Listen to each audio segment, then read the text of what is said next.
proche des remparts de la vieille ville de Jérusalem, existe un quartier peuplé d'hommes et d'adolescents, habillés de sombres cafetans, la tête recouverte d'un large chapeau velouté.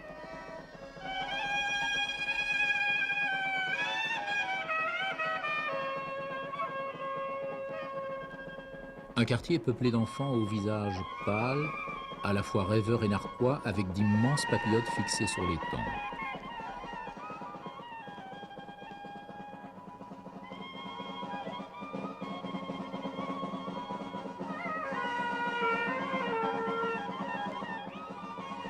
Ce quartier, c'est Mea Shearim, au sujet duquel chroniqueurs et journalistes ont déjà énoncé pas mal d'absurdités. Ignorance, mépris, préjugés stupides. Toujours est-il qu'il a été émis sur ces juifs hors du temps et du monde des jugements à la fois dénués de charité et de lucidité. Et pourtant, ces gens sont les adeptes d'un des plus riches monuments de la spiritualité juive, les chassidim, les pieux parmi les pieux.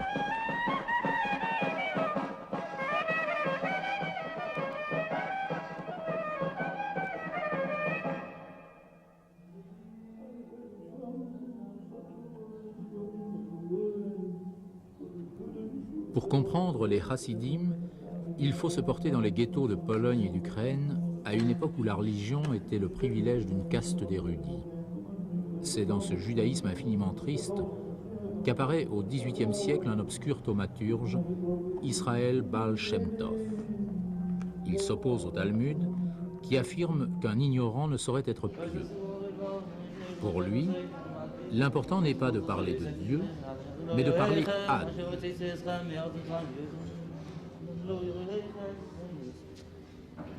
Baal Shem Tov enseigne donc la supériorité de la prière sur l'étude, mais aussi une nouvelle manière de s'adresser à Dieu dans la joie.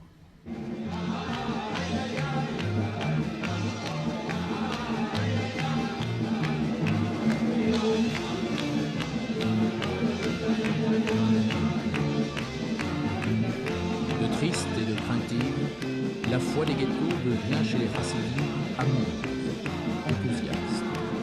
Elle produira un mouvement mystique populaire qui se traduira par la création d'une musique et d'une danse absolument originale.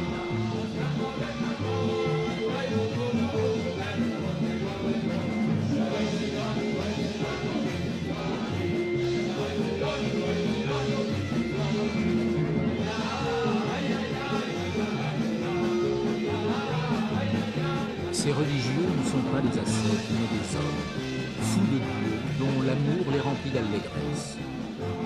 Voilà ce qu'il faut savoir pour respecter ceux que l'on croise dans une ruelle de Mea Shearim, dans un jardin public à Anvers ou au hasard d'un hall d'aéroport.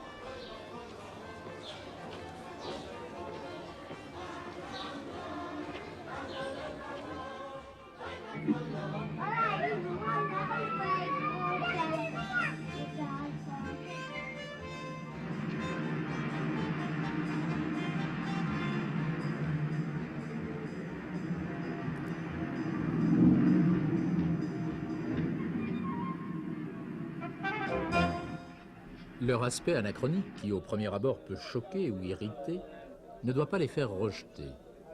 C'est leur affaire s'ils affublent leurs garçons de papillotes entorsadés ou s'ils obligent leurs femmes à se raser le crâne et porter des perruques. Est-ce là d'ailleurs l'important? Être chassid, c'est avant tout une qualité de vie se traduisant par une ferveur qui s'attache à tout ce qu'il entreprend. Le tailleur de diamants de Brooklyn ou d'Anvers, l'obscur ouvrier en Israël, tous ont conscience d'accomplir une œuvre de plénitude, car chacun de leurs gestes, ils l'adressent à Dieu.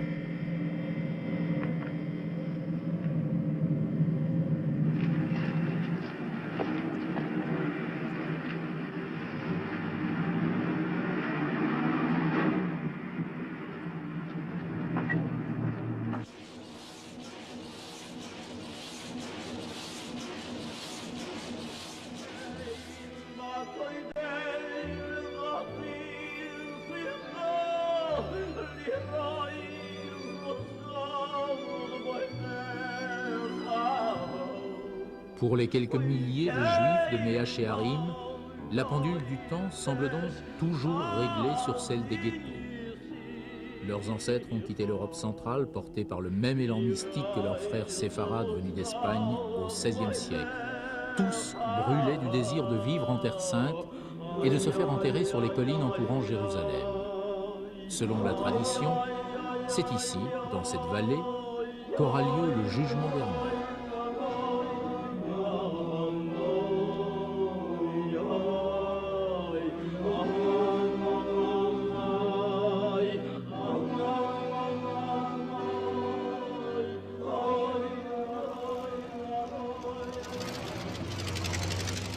Tôt le matin à Mea Shearim, les étudiants envahissent les rues pour disparaître dans les yeshivot, s'adonner à l'étude du Talmud et de la Torah. La journée d'un chassidim commence par la prière de l'aurore. Il fixe sur le bras gauche et sur le front, à l'aide de lanières de cuir, les téphilines, petites boîtes contenant des passages de l'Écriture sainte.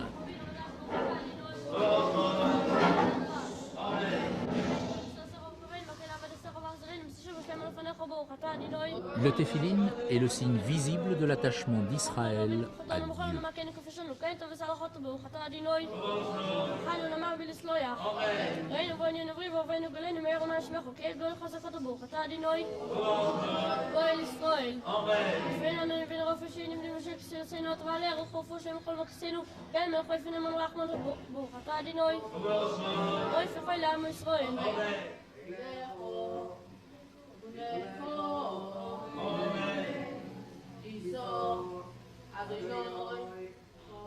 Une fois par semaine, le jeudi, le rouleau de la loi est sorti du tabernacle et un jeune étudiant est désigné pour en lire un passage.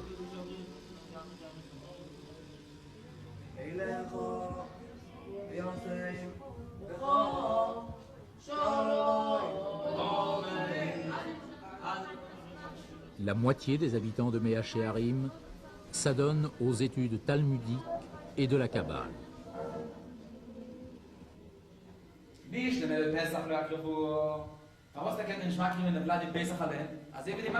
Cet enseignement, sans cesse ni fin, avec des élèves et des maîtres de tous âges, n'est sanctionné par aucun diplôme et ne tend à aucun but, si ce n'est de pénétrer dans le verger mystique de la communion avec Dieu.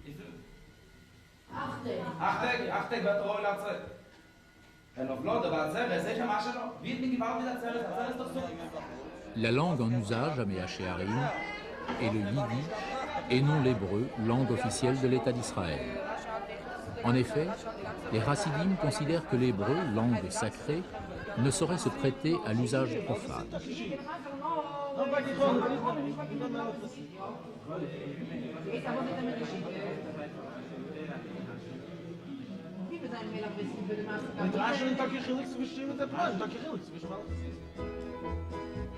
Autour de cette population étudiante s'affaire l'autre moitié de Mea Shearim, auxiliaires professionnels chargés d'entretenir les activités religieuses. Circonciseurs, gardiens des bains rituels, abatteurs de viande cachère, fabricants de perruques pour femmes, scribes et copistes.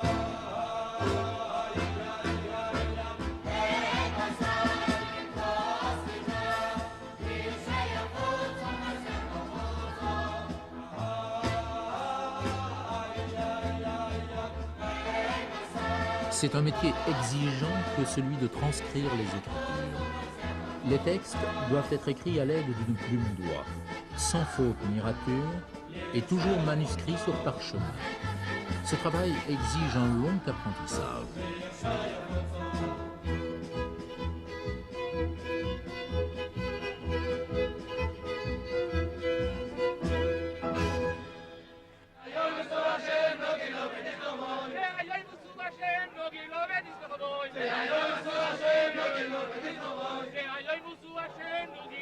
Tous ces religieux chantent et dansent en l'honneur d'un rébé, un dirigeant d'une des nombreuses communautés racinées.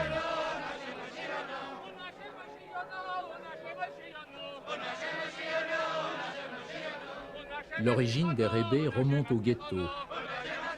C'étaient de grands sages, appelés tzadikim, possédant des pouvoirs miraculeux. Comme des princes, ils tenaient de véritables cours où se pressait un peuple avide d'enseignements et de miracles.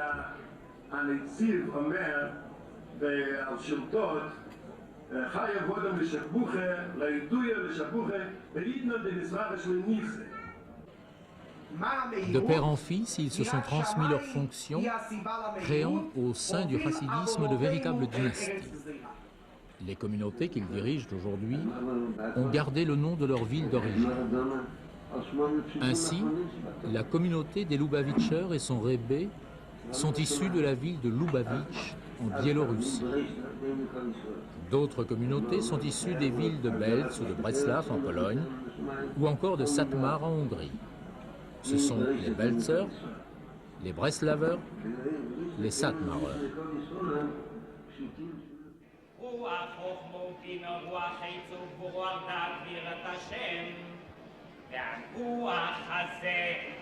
À l'occasion d'une fête, il n'est pas rare qu'un Rebbe vienne se joindre à ses disciples et partager leur repas.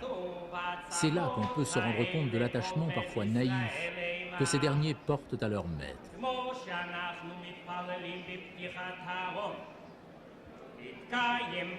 Ainsi, à peine le Rebbe aura-t-il déposé sa coupe de vin sur la table, que chacun des participants, avec respect, y portera les lèvres. Absorber quelques restes abandonnés par un juste, n'est-ce pas s'assurer une bénédiction éternelle? Et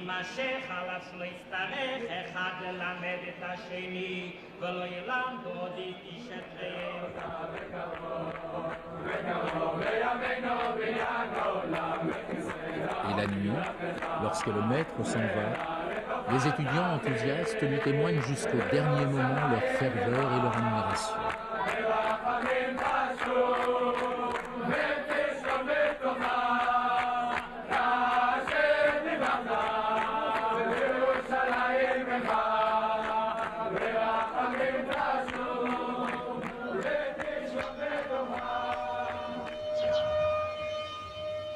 Le vendredi, au moment où la première étoile apparaît dans le ciel, une sirène annonce le sabbat.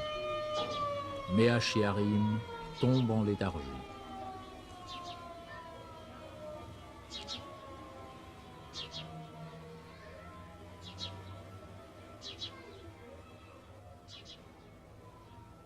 Les rues se vident de voitures et les rabbins apparaissent en costumes somptueux, larges chapeaux de fourrure et longs cafetans en soie damassée.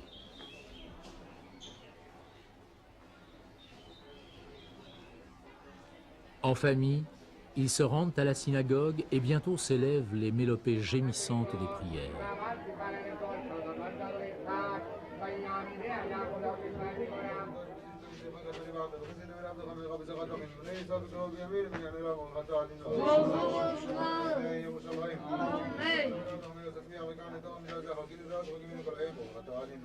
Pendant 24 heures, toute activité est proscrite. Pas question de répondre au téléphone ni d'écouter la radio. Même pour défendre sa vie, le chassid ne peut lever le petit doigt. Pendant longtemps, les chassidim ont été antisionistes. Aujourd'hui encore, les plus intransigeants, les Neturei Karta, ne reconnaissent pas l'État hébreu. Leur Rebbe, Moshe Hirsch, se considère toujours sujet du roi de Jordanie.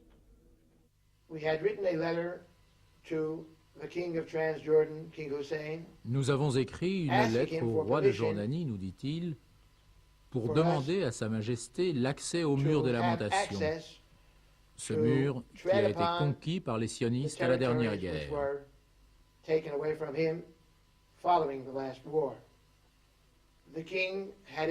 Le roi a donné son autorisation orale, mais cela ne nous suffit pas pour aller au mur.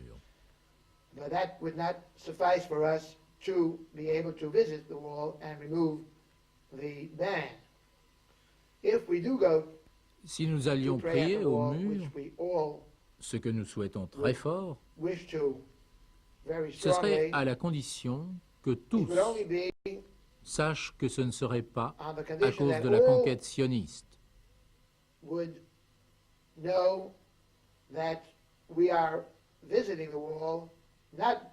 due to the Zionist conquest, but mais grâce en fait à l'expresse permission de Sa Majesté le Roi. of His Majesty, the King. Ainsi, In that way, l'idole sioniste hérétique ne serait pas renforcée. heretic idol will not be fortified.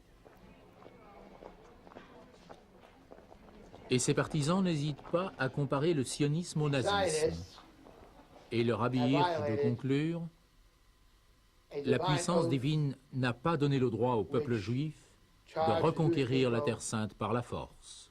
not to take back the Holy Land by force.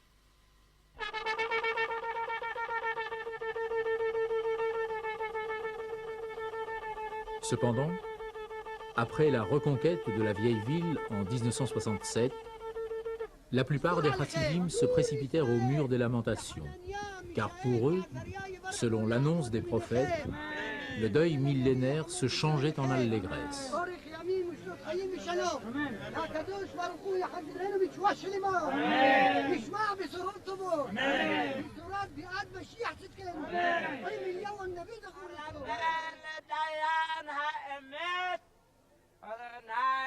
Aujourd'hui, les plus fervents défenseurs de l'État juif sont les Lubavitchers. Leur rébé depuis Brooklyn règne sur un empire de 250 000 adhérents répartis sur 5 continents.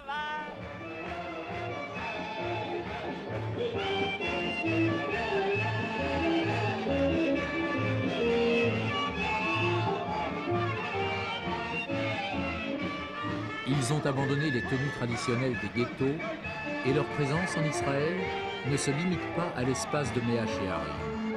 Ainsi, dansent-ils devant la tombe d'Abraham à Hébron à l'occasion de l'anniversaire de l'indépendance d'Israël.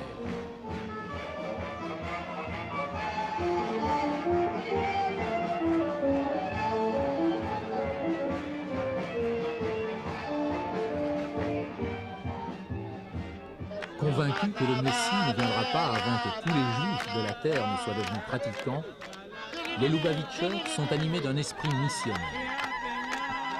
Ainsi sont-ils partout présents pour raffermir la foi de chacun. À l'occasion d'une bar mitzvah devant le mur des lamentations, un étudiant Lubavitcher aide le jeune enfant dans sa première lecture publique de la Torah.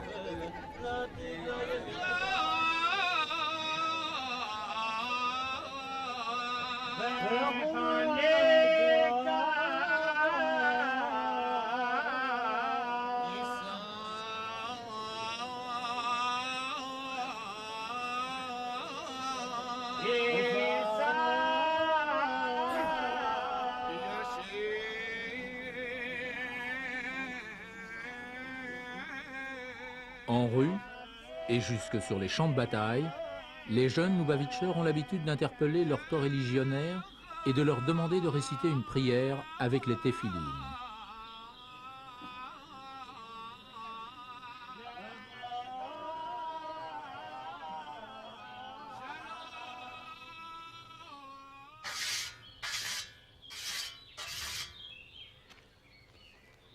Les Lubavitchers ont été jusqu'à créer leur propre cité, Kfar Chabad, près de Tel Aviv.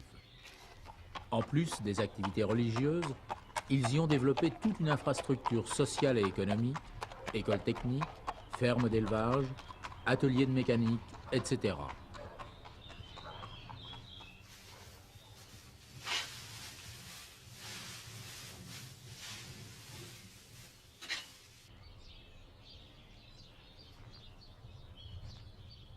À Pâques, leur boulangerie fournit à une grande partie de la population israélienne le pain sans levain, la matzah.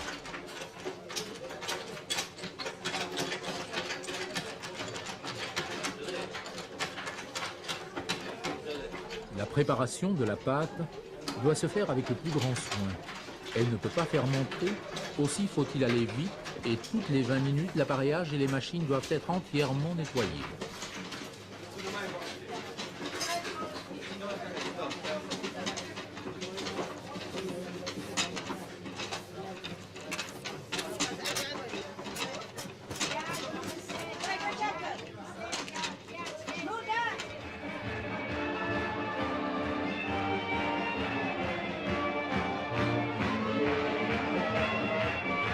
Les réunions Lubavitcher sont prestigieuses.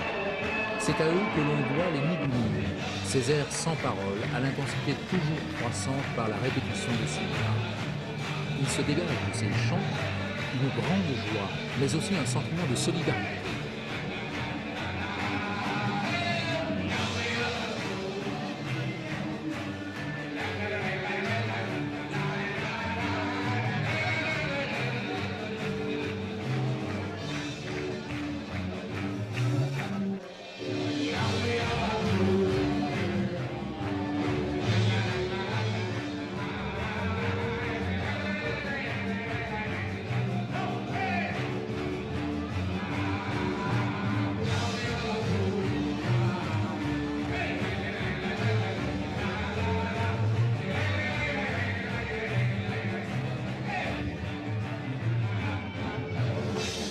Dans la symbolique chassidique, le cercle signifie l'égalité de tous, chacun étant considéré comme un maillon de la chaîne.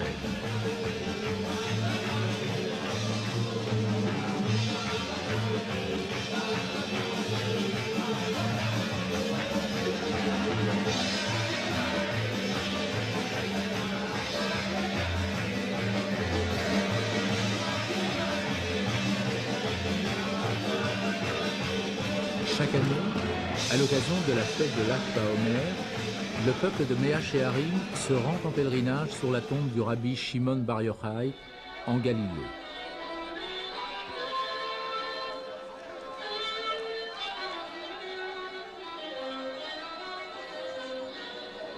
Les Chassidim portent une ferveur toute particulière au rabbi Shimon.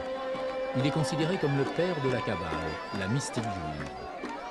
Mais la dévotion envers le rabbi Shimon n'attire pas les seuls chassidim, juifs dits ashkénazes, originaires d'Europe centrale. Les juifs du bassin méditerranéen et des pays musulmans, appelés séfarades, sont également présents au pèlerinage. Ainsi, chassidim de Varsovie et kabbalistes de Casablanca se retrouvent pendant quelques jours dans une véritable cour des miracles. Hommes pieux, infirmes, mendiants, chacun selon ses coutumes et ses traditions, fête Bar Yochai, le plus grand des mystiques juifs.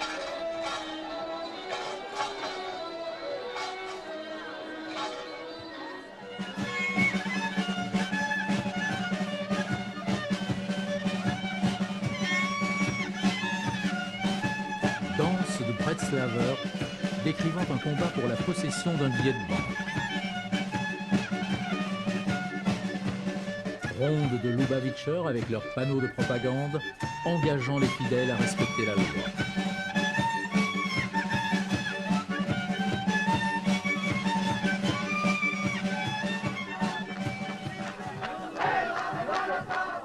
Procession enthousiaste de juifs marocains transportant une Torah vers la tombe du rabbi Shimon.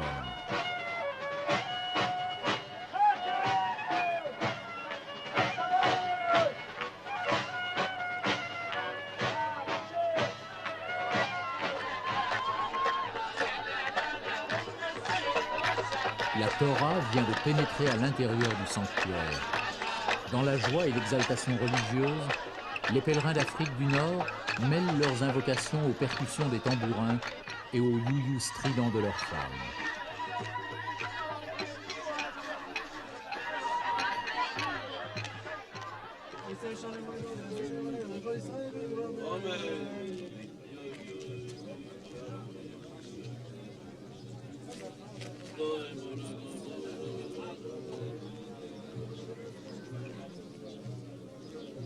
Tandis que les femmes continuent de prier devant la tombe du rabbi, partout dans la nuit, les chassidim allument de grands feux de joie. Ils danseront jusqu'à l'aube.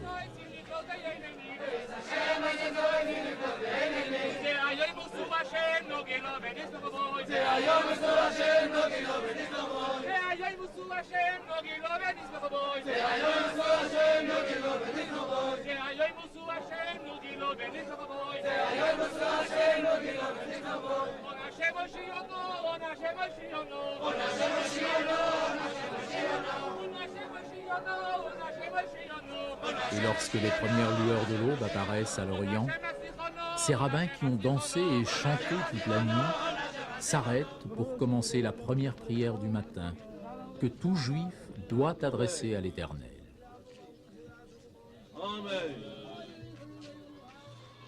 Dans quelques heures, ces mêmes rabbins vont participer à une nouvelle danse au cours de laquelle les pèlerins viennent leur présenter des enfants mâles âgés de 3 ans pour leur couper les cheveux, et cela pour la première fois.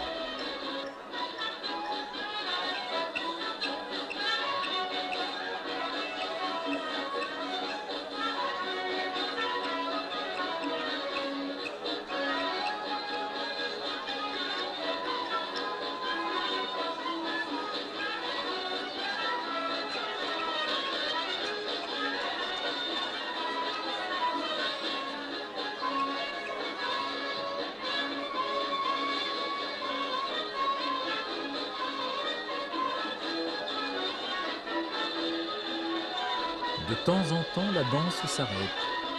Un rabbin coupe quelques mèches de cheveux, la danse recommence, et ainsi toute la matinée. Tel est l'univers des chassidim. Joie et prière, études et danse charment leur existence. Mais la joie chassidique garde toujours une empreinte de nostalgie. N'est-il pas dit ? La joie du chassid doit être sur son visage, mais jamais pleinement dans son cœur. Car jusqu'à la rédemption, le cœur juif veut porter l'ineffaçable deuil de la destruction du temple, de l'exil d'Israël et de la divinité.